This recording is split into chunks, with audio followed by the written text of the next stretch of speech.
Hello, I'm Bakir Sanov and you are watching A News. Let's take a look at today's top stories. Amazon says its AWS cloud service is back to normal after outage disrupts businesses worldwide. Japan's Sanae Takaichi becomes the country's first female prime minister. And Nicolas Sarkozy begins 5-year prison sentence in a historic first for France.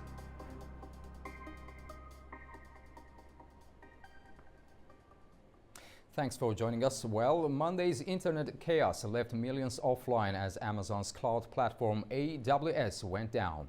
From airline delays to leaving users unable to use applications like Snapchat and Reddit, the outage caused widespread disruption and forced businesses and people to scramble for alternatives. Now, Amazon says its cloud service is back to normal.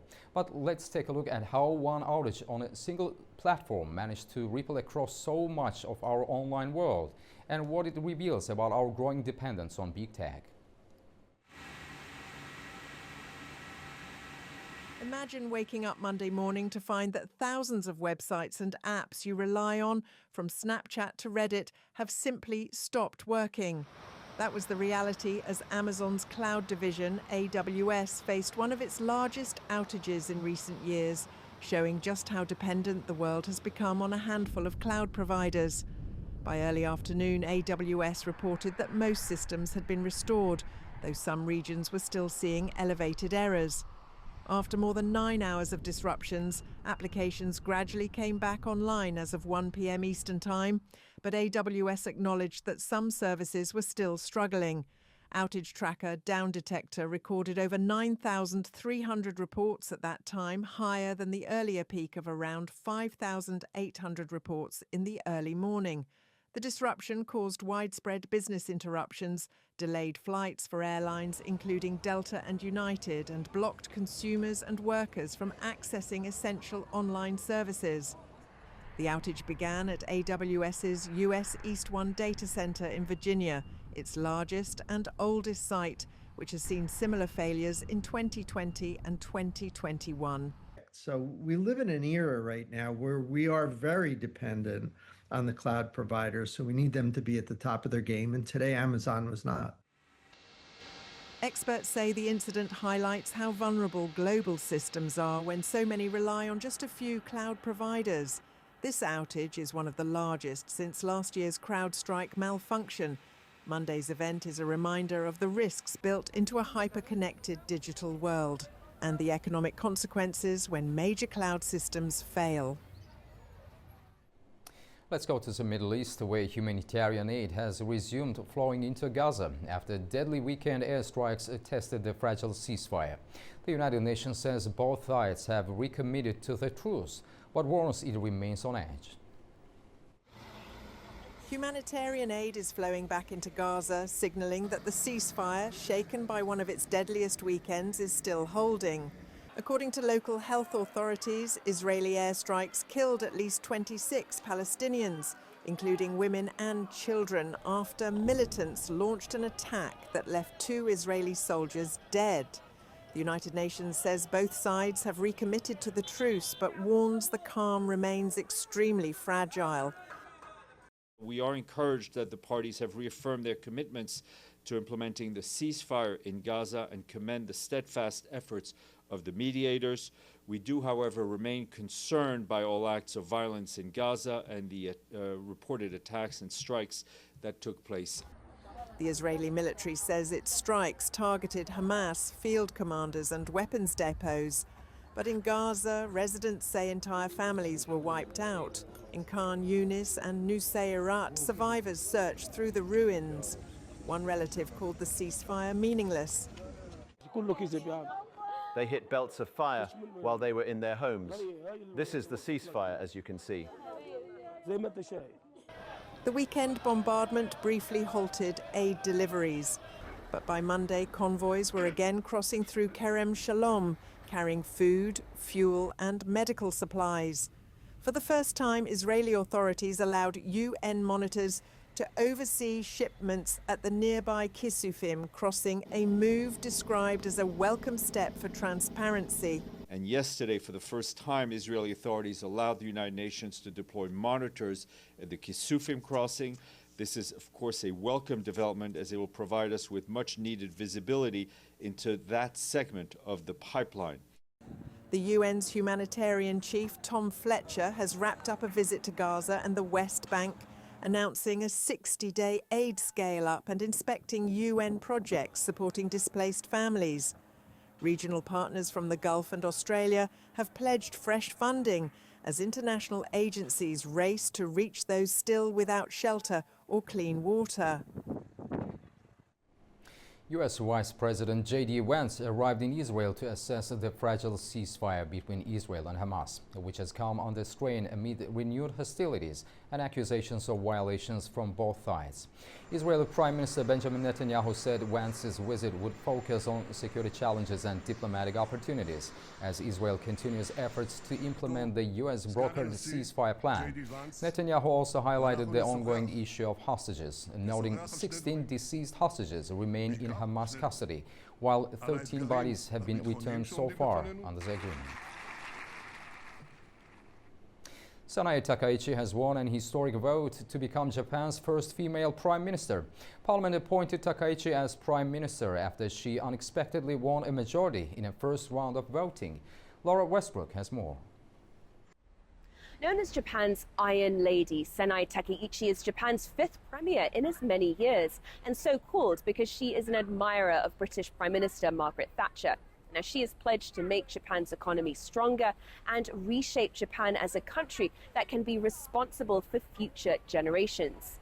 She takes the helm of the Liberal Democratic Party, which has governed almost non-stop for decades, but is now losing support.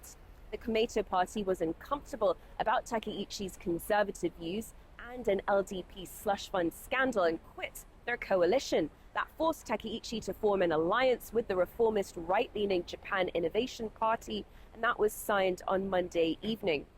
Now, she has promised a cabinet with Nordic levels of women, up from 2 under outgoing Premier Shigeru Ishiba. Around 15% of lower house MPs are women, and corporate boardrooms are also overwhelmingly male in Japan.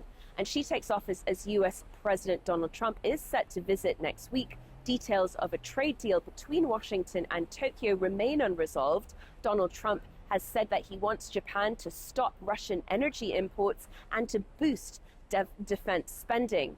Now, beyond Trump, Takaichi's many challenges include reversing the decline of Japan's population and boosting its flagging economy. She has said she wants to revive growth through tax cuts and increased government spending.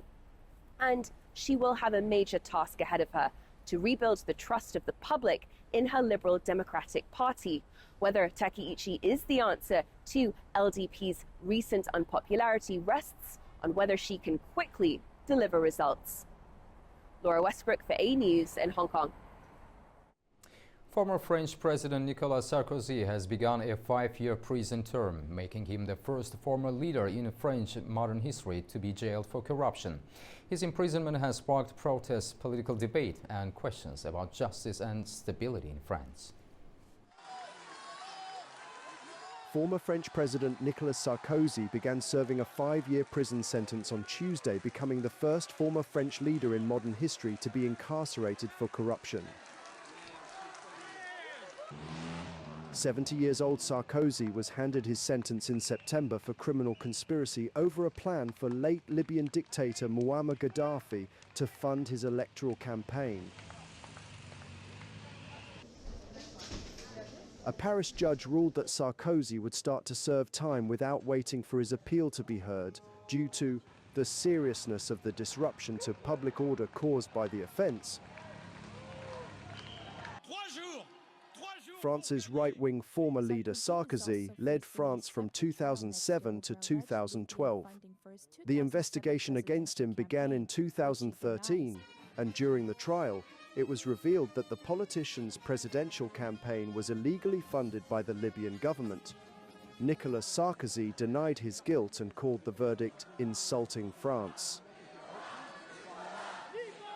Shortly after he stepped into a car to head to La Santé, Sarkozy published a long message on X in which he claimed to be a victim of revenge and hatred. At the same time, his defenders expressed their intention to file an appeal. According to French media, dozens of prison officers have gathered outside La Santé to protest what they call a media imprisonment. They argue that Sarkozy's jailing highlights a broader crisis in French prisons and suggest the move is meant to set an example rather than being solely about justice. Also, Sarkozy's family has called for supporters to show solidarity with the former head of state. We actually feel like the justice system is taking the power, and that's not good for France. In any case, in France, justice should be served in the name of the French people. I don't feel like this is the case here. According to French media, Emmanuel Macron hosted Sarkozy at Élysée before former French president heads to prison. In France now, it is becoming a matter of not only legal but also political stability.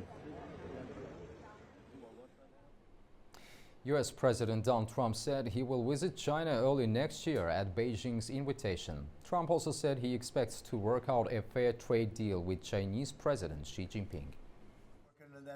U.S. President Donald Trump says he plans to visit China fairly early next year. Speaking during a meeting with Australian Prime Minister Anthony Albanese, Trump praised his relationship with Chinese President Xi Jinping. I want to be good to China. I love my relationship with President Xi. We have a great relationship. I've been invited to go to China, and I'll be doing that sometime fairly early next year. We have it sort of set. But I think we're going to have a very good relationship with China. And again, they will threaten us with rare earths. I don't think they're threatening us too much right now.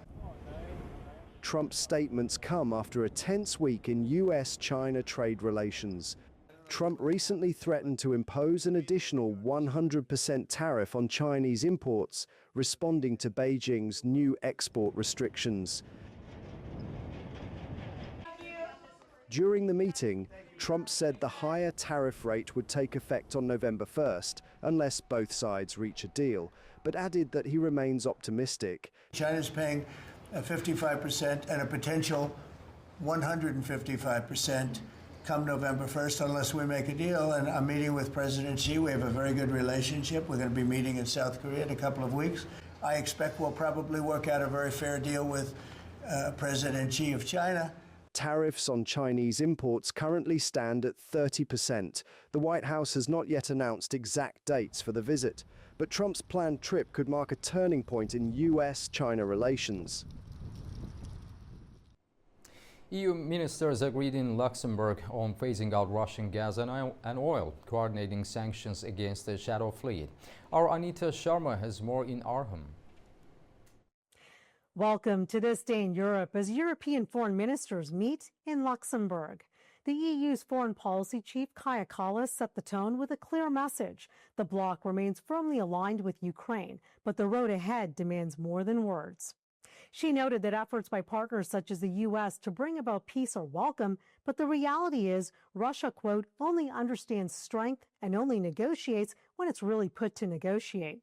She reiterated that any meaningful settlement must include Ukraine at the table, pointing to the upcoming and controversial summit between U.S. President Trump and Russia's Vladimir Putin in Hungary as ill-timed if Kyiv is excluded. About Putin, she said, quote, it's not nice to see that really a person with an arrest warrant from the ICC is coming to a European country. Beyond Ukraine, the agenda spanned the Middle East, the Indo-Pacific, and connectivity partnerships.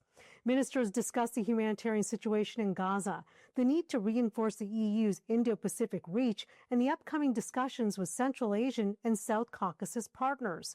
Kallas emphasized that while the Middle East ceasefire had passed a first stress test, achieving sustainable peace would require far more. Crucially, she flagged energy and sanctions as instruments of strategic pressure. She called for strengthened coordination to target Russia's so-called shadow fleet, shipping mechanisms that help Moscow circumvent sanctions and continue war funding.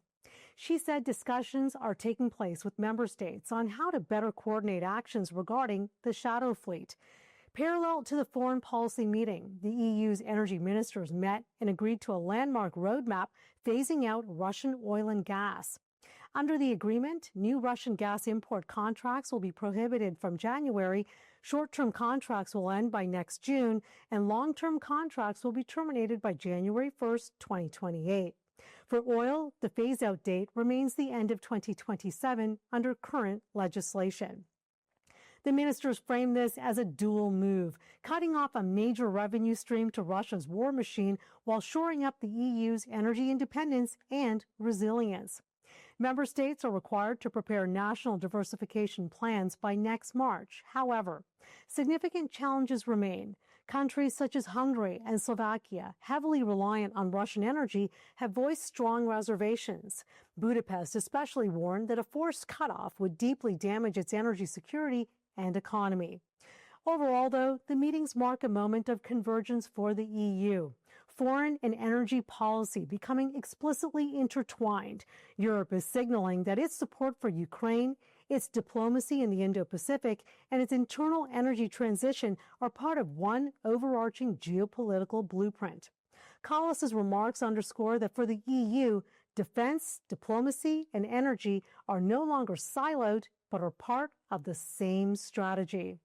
For A News, I'm Anita Sharma in the Netherlands.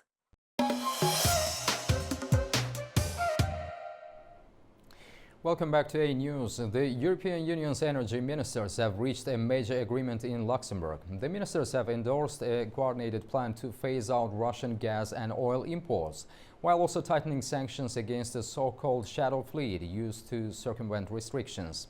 Meanwhile, in Brussels, European Commission President Ursula von der Leyen has unveiled the EU's priorities for 2026, an ambitious agenda centered on digital transformation, clean technologies, defense and security, and economic competitiveness.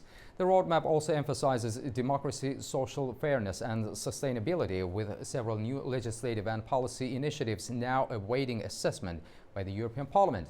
To help us unpack the implications of these developments, I'm joined by Enrique Casero, political analyst who joins us from Madrid, Spain.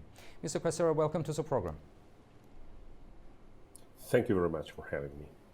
Mr. Casero, let's start with the energy ministers' meeting. What's the significance of this new agreement to phase out Russian oil and gas?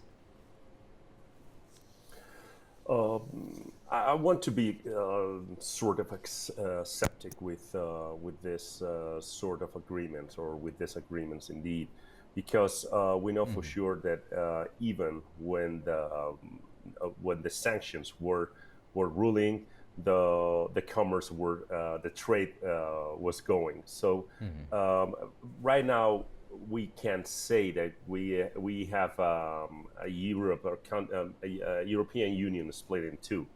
One of the halves got the pressure of being threatened by Russia and they need all the tools and all the resources on their hands in order to avoid any sort of threat or any further threat from Russia. And there is another half of Europe. It's not half as 50%, but the other part of Europe is not feeling that pressure, is not feeling that threat. So at some point, this division only provides a better situation to Vladimir Putin, who is playing just one role, which is the Putin's role. And for that matter, a divided Europe is not going to be a very good, I don't want to say enemy, but rival to Putin's try to achievement goals. Mr. Casero, what do you think? How realistic is it for the EU to fully eliminate Russian energy imports in the near future, given current dependencies? First and foremost, we have to find another supplier, probably United States, probably Algeria, but all that amount of gas and petrol that Europe is importing from Russia is not going to be substituted in just one day. Yes, at some point the progression, it has to be a progressive path of substitution from Russia to any other provider. We are I think the chair of the Commission of Energy is saying that good news, gas and oil are going to be cheaper. Let's see if that happens, because just eliminate one provider, as much as Russia is a very important provider, it's not going to be easy on prices. So one of the things that we have to expect, one of the movements that we have to watch in here very deeply is one, prices, and the other one is how Europe is going to substitute the Russia as a provider with any other provider. But in your views, what impact could the move have on member states that remain heavily reliant on Russian supplies, particularly in Central and Eastern Europe?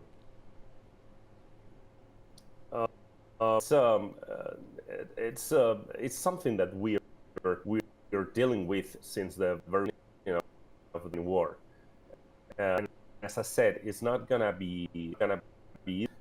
It's not a question. It's not just a question of saying, okay, I don't need more gas or oil from Russia. But a question that the European Union has to talk with the Commission, has to talk with another providers and set a path, set and a schedule in order to say, okay, this is going to be the day that oil and gas in Russia are going to be eliminated from a source to Europe. It's we think when we see these decisions, we think tomorrow that those are going to happen the very next day. They're going to happen tomorrow, but it's not. And negotiations are going to be tough either way. I mean, negotiations are going to take place with Russia, and negotiations are going to take place with the new providers. And the new providers they have to supply as much as Russia does, and it's not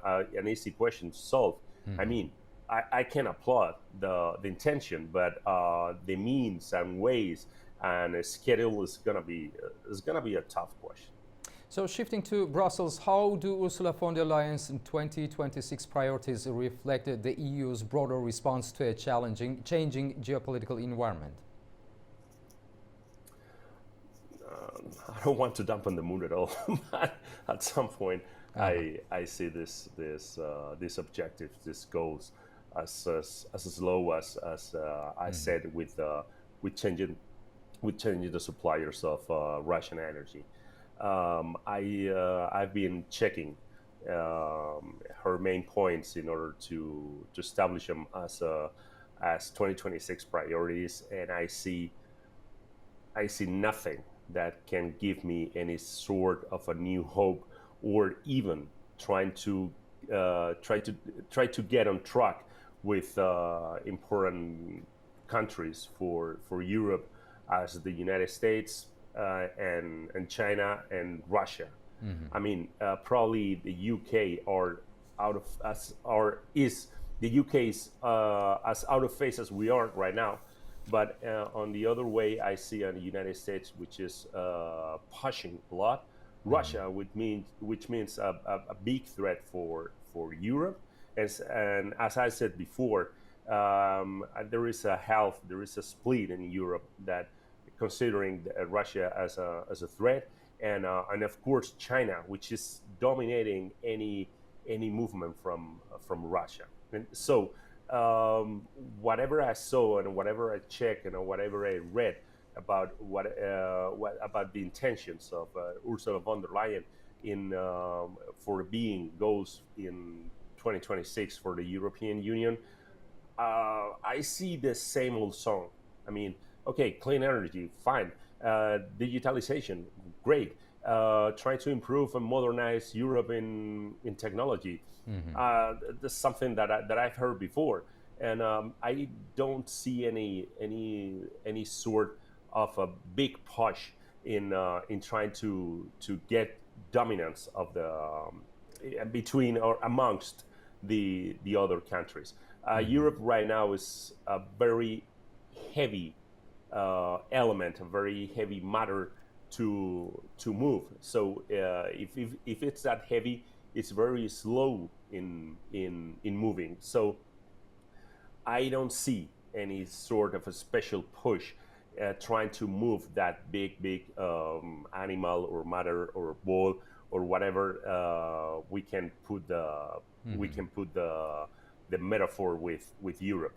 So I think if things doesn't change, if things don't change, or there is no, and this is so raw to say it, but if there is no new threat to Europe, I think we're not gonna improve and we're not gonna have a net gain by the end of 2026. Mr. Quasero, finally, what are the biggest challenges the EU faces in turning these political commitments into tangible results by 2026?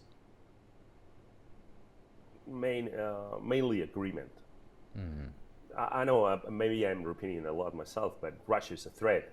And if countries like Portugal or Spain or France don't see, or Greece even, don't see Russia as a threat, at the same time as Poland or Romania or Lithuania or all the Baltic countries, Finland, if we don't have the same approach to a threat as Russia, we're just losing time. It's just a waste of time. If we don't place a solid and rational politics and policy on China, same way. If we don't consider the United States an ally, as all the continent, all the Union as one, we don't consider the United States the same sort of ally, we're gonna do nothing. We have to consider that the United States is not watching the Atlantic anymore.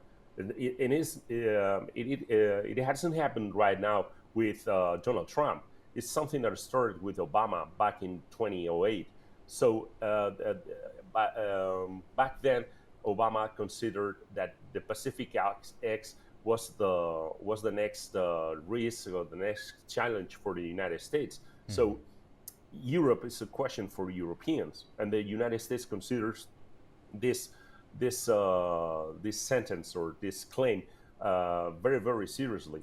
So unity and agreement right now in Europe, and try to do the things and try to reach agreements as fast as they can, I think right now is the main challenge.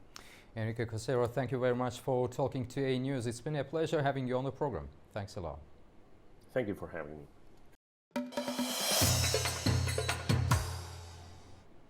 Welcome back to A News. Now let's take a closer look at the key stories shaping the region. As countries and organizations welcome a ceasefire between Afghanistan and Pakistan, Pakistani media says a high-level delegation is visiting Kabul after a week of border clashes. Our correspondent Tamim Bahis has more from Kabul. The visit comes as the international community welcomes the ceasefire agreement between Pakistan and Afghanistan, calling it a major step toward easing tensions. Saudi Arabia hailed the ceasefire and new peace mechanisms, reaffirming support for stability and prosperity in both nations. The OIC and Muslim World League praised the move, saying it will build trust and spare civilians from further conflict. China welcomed the truce and promised a constructive role in improving relations, while Russia described the agreement as a foundation for regional peace and urged joint efforts against terrorism. Jordan and Kuwait also endorsed the accord, thanking Qatar and Turkey for their mediation, and Iran expressed hope the deal would help stabilize the region. At the United Nations, spokesperson Stefan Dujarric said the Secretary General hopes the ceasefire will hold and called for diplomatic solutions to future disputes.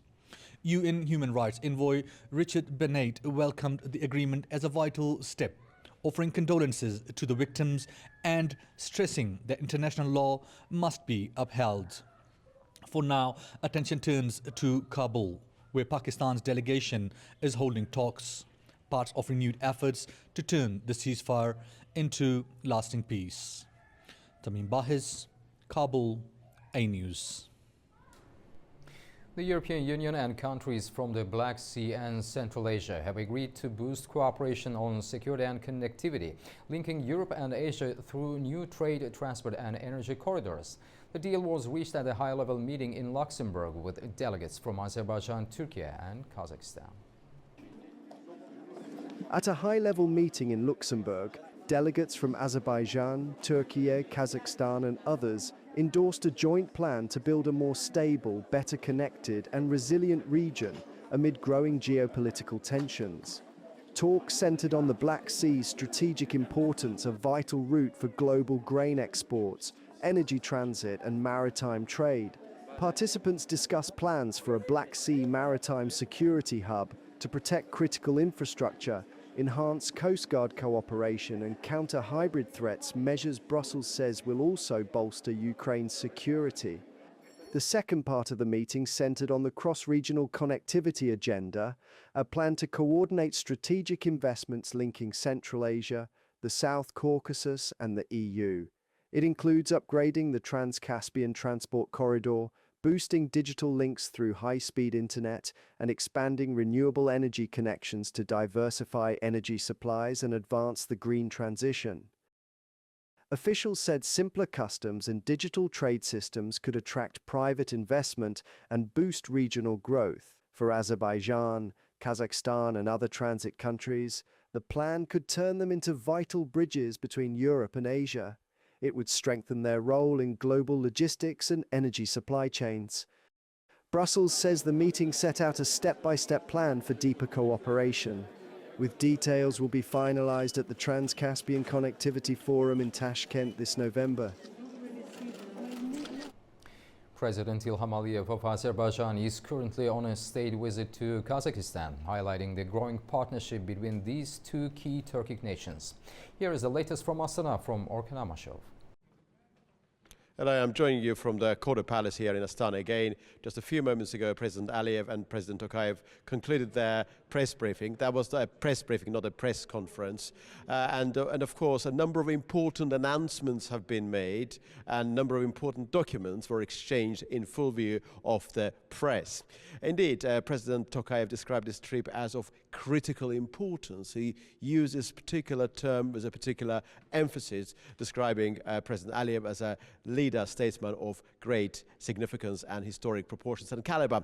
And also, of course, the number of other issues have been deliberated. Connectivity appeared to be the key subject that both leaders have been focusing on throughout this day, and that was the case during this press briefing as well. Well, today, first thing in the morning, of course, there was official welcoming ceremony for President Aliyev's arrival, and then there was one-on-one meeting between the two leaders, and then there was a second interstate council meeting, Supreme Interstate Council meeting of Azerbaijan and Kazakhstan. And then press briefing was a reflection of many agreements that have been attained. Of course, a joint declaration on the 20th anniversary of the agreement on strategic partnership and allied relations was adopted and announced. It is very important moment here to note that actually Azerbaijan and Kazakhstan officially self-defined themselves as strategic partners and allies. And also, of course, there was a particular focus on digital connectivity, digital Silkway, connection between Aktau and Sumgait. The agreements attained in the past and the way they will be augmented in the future have been reflected upon with clarity by both leaders. And particularly President Ilham Aliyev and also President Tokayev have reflected very clearly about what was attained on the 8th of August. And it was made very clear that President Aliyev informed President Tokayev about that very important attainment. Interestingly enough, and I think that it was the first time President Aliyev made it public, he said that no longer Azerbaijan after 8th of August, and particularly after latest developments that took place in September, Azerbaijan does no longer block any form of transit going to Armenia, and he specifically mentioned about Kazakh wheat in that particular context, reiterating the point that actually the connectivity later agreement attained between Azerbaijan and Armenia this agreement has produced tangible results in relation to that particular moment that I mentioned earlier. And of course, he also added that peace between Azerbaijan and Armenia does already exist. It has already been established. And it looks like that there will be some sort of a trilateral mechanism between Azerbaijan, Armenia and Kazakhstan in the wider scheme of connectivity as well. It was, of course, a very wide-ranging discussion, and both leaders have reflected on the concurrence that exists between these two countries, saying that actually on a number of vital international matters, they are actually of the self-same opinion, which is a very telling moment and probably explains why these two countries view their relations, their bilateral interaction, as the relation between strategic partners and allies. Well, technically speaking, this state visit of President Aliyev is now over after the press briefing, after the exchange of documents. But of course, certain proceedings will take place from now on, but they will not be open to the public. But we'll have an opportunity to reflect on what was attained and to reflect on them with degree of clarity and some degree of retrospective comfort that we will have at a later stage. Well, that's all for now. Orkun Amashov, A News. Earlier, A News spoke with Nurlan Zakupov, chairman of Kazakhstan's Samruk-Kazyna Sovereign Wealth Fund, about expanding bilateral investment between Azerbaijan and Kazakhstan. Let's take a look. Samruk-Kazyna is a sovereign wealth fund. The assets under management of Samruk-Kazyna amount to $82 billion as of the end of the last year. The main target of Samruk-Kazyna is to increase the value of the assets under our management. Our portfolio companies operate in key strategic sectors of economy of Kazakhstan. They operate in cooperation with international investors from all over the world, including the investors and partners from Azerbaijan. Today we are signing two agreements. Samruk-Kazyna signs an agreement with Ascon Holding. According to this agreement, we will increase the potential of middle corridor. We plan to jointly exploit vessels which will be produced at Baku shipyard in order to exploit and increase the potential of TM corridor. On the other hand, our joint investment fund, SKAIH, a fund among Samruk-Kazyna and Azerbaijan Investment Holding, will sign an agreement with SOCAR in order to explore potential joint opportunities in green projects, in renewables. Moreover, we have been successfully cooperating in sphere of telecommunications. Our joint venture between Kazakh Telecom, it's our subsidiary company, and Azer Telecom is currently constructing an undersea fiber optic cable between Aktau and Sumgayit. It's more than 300 kilometers, and we will put this project into operations before the end of next year. This will strengthen again the potential of the middle corridor and diversify our export routes. Iran's Supreme Leader Ayatollah Ali Khamenei dismissed the U.S. President Donald Trump's proposal for renewed negotiations. He rejected Washington's claim that Iran's nuclear capabilities had been destroyed. Khamenei said Trump's approach was bullying disguised as diplomacy, criticizing the idea of talks conducted under pressure. His comments followed 5 rounds of indirect U.S.-Iran nuclear talks that ended after a 12-day U.S.-Israeli air campaign targeting Iranian nuclear sites in June. The mayor of Gyumri, Vardan Gukasyan, has been detained for 2 months on corruption-related charges. The court made the decision following a motion filed by investigators seeking his pre-trial detention. The case has sparked unrest in Armenia's second-largest city, leading to dozens of arrests during a protest outside City Hall. Tensions erupted in Gyumri on October 20th when residents gathered outside City Hall in an attempt to prevent the arrest of opposition mayor Vardan Gukasyan. The demonstration quickly escalated, resulting in the detention of 33 people. According to the Investigative Committee of Armenia, the detainees are being held on charges related to mass disorder and obstruction of justice. Earlier that morning, agents from the Anti-Corruption Committee, backed by police units, conducted large-scale operations at both Gyumri City Hall and the mayor's residence. Gukasyan, along with the city's chief architect and 6 others, was detained during the raids.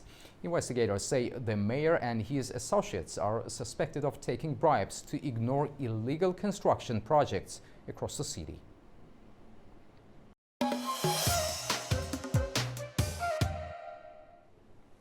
Welcome back to A News again. We continue with growing partnership between Azerbaijan and Kazakhstan, two key Caspian nations with deep historical, cultural and economic ties. On October 20th, President Ilham Aliyev arrived in the Republic of Kazakhstan for a state visit, marking another important step in strengthening bilateral cooperation.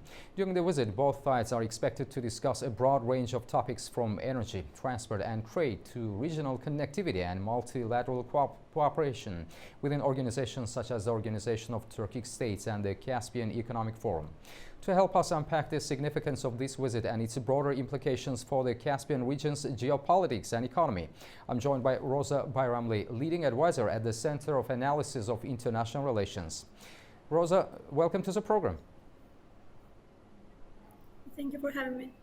So let's begin with the overall significance of President Ilham Aliyev's state visit to Kazakhstan. What message does it send at this particular moment?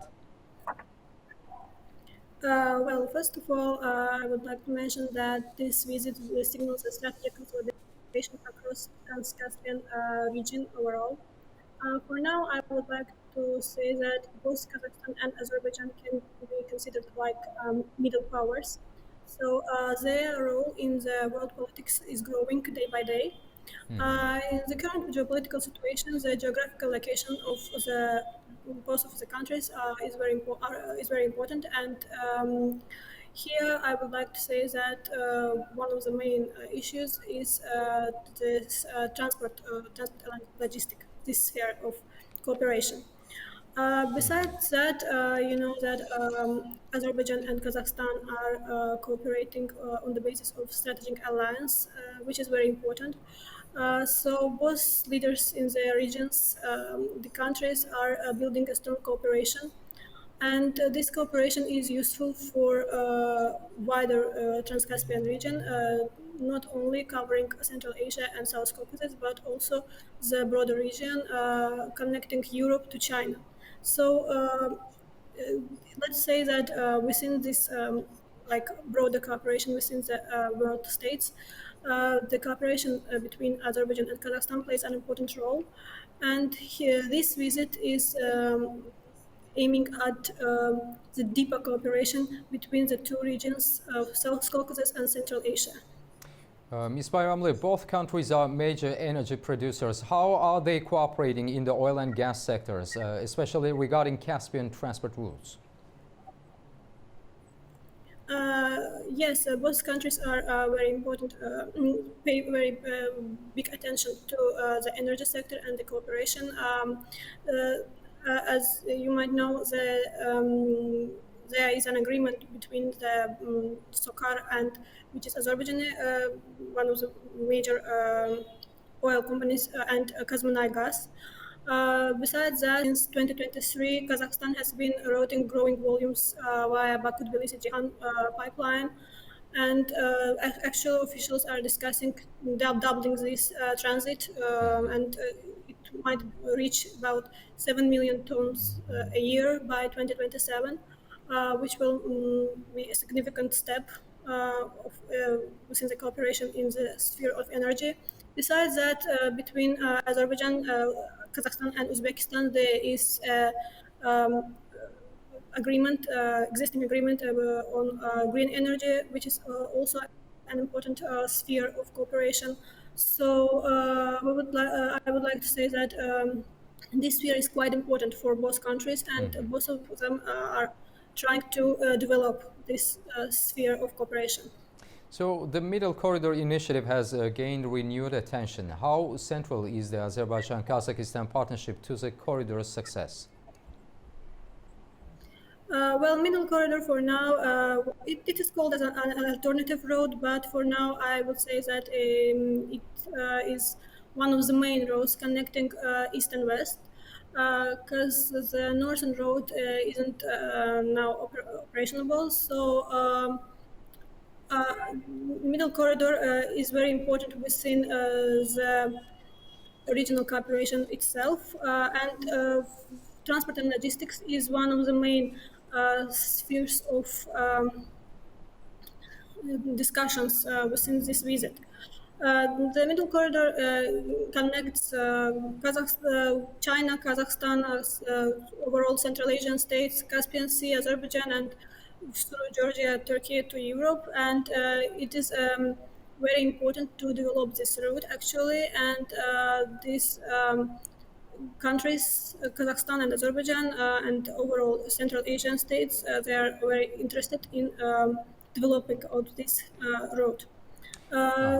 For now, I would say that there are lots of practical work that has been done to raise the trade turnover within the corridor, and I would like to mention that economic cooperation between Azerbaijan and Kazakhstan raised a lot because of this corridor, and during the first half of the 2025, it reached about 547 million tons, which is quite a lot, and even more than it was reached during the full year of 2024.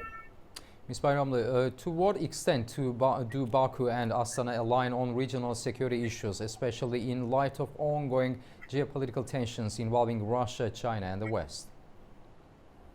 Baku and Astana are cooperating not only bilaterally but also on the basis of regional organizations, which is very important in the current geopolitical situation and taking into account the situation with Russia.